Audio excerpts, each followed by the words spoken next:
Oi pessoal, meu nome é Alexandre Kawasaki, eu sou pneumologista.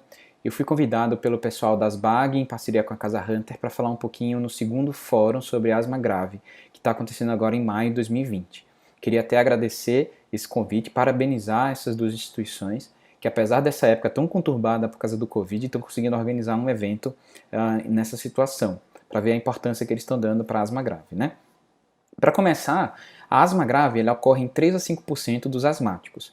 É pouco, mas é a principal responsável pelo uso dos recursos de saúde nos pacientes asmáticos como um todo.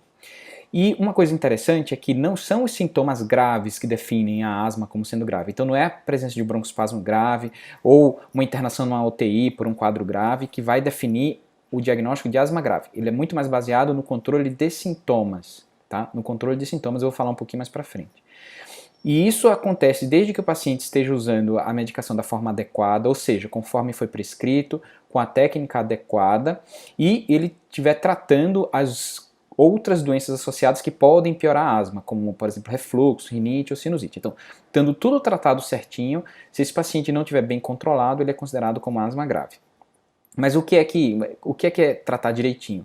É você usar doses altas, né? Então, se você precisar usar doses altas de corticoide inalatório, quer seja associado ou não a um broncodilatador, ou se esse paciente precisa usar corticoide oral várias vezes ao longo do ano para controlar a doença adequadamente, a gente considera como sendo asma grave, certo? Então, a definição é corticoide inalatório em dose alta com ou sem broncodilatador, ou corticoide oral frequente para controlar a doença, asma grave.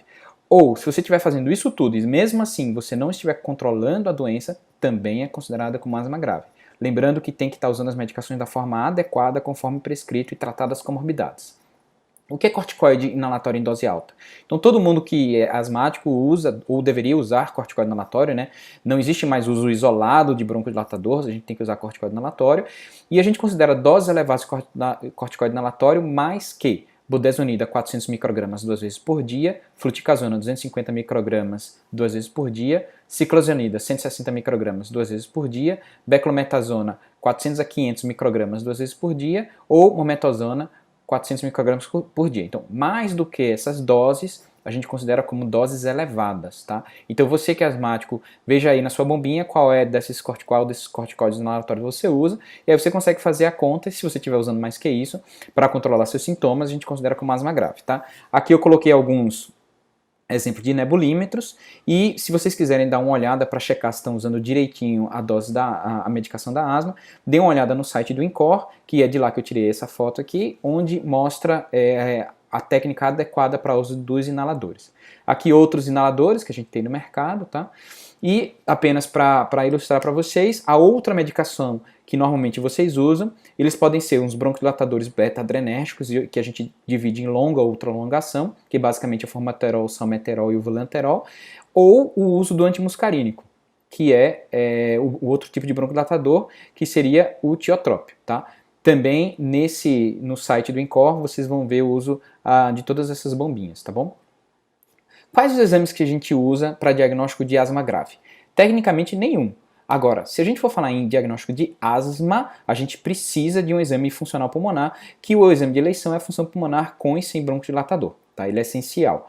Nessas épocas de Covid, a gente aceita também o diagnóstico através das medidas seriadas de pico de fluxo, né, do peak flow, que se houver uma variação acima de 10% ao longo dos dias, a gente também pode considerar como diagnóstico de asma. Né? A broncoprovocação seria um outro exame que muitas vezes a gente usa também para o diagnóstico, mas que também nessa época da Covid a gente não está usando, e a gente faz com um aparelhinho de espirometria como esse que vocês estão vendo aqui. Alguns outros exames eles podem ser pedidos, mas não são essenciais, seriam um raio-x de tórax, um hemograma com IgE, o perfil alérgico e uma tomografia de tórax. Esse perfil alérgico pode ser cutâneo, pode ser ao exame de sangue, mas também a gente não faz para todos os pacientes. Como fazer esse diagnóstico na época de Covid? Como eu disse antes, né, o ideal seria você ter um pico de fluxo. Se você já é asmático, você já tem um diagnóstico prévio, você não precisa fazer uma espirometria nova. Se você está fazendo diagnóstico agora, o ideal é com pico de fluxo. Tá? A recomendação faz uma avaliação clínica pormenorizada, ver o caso clínico, os sintomas, o exame físico. Se tudo for sugestivo, você pode fazer um diagnóstico de asma e postergar a função pulmonar. tá?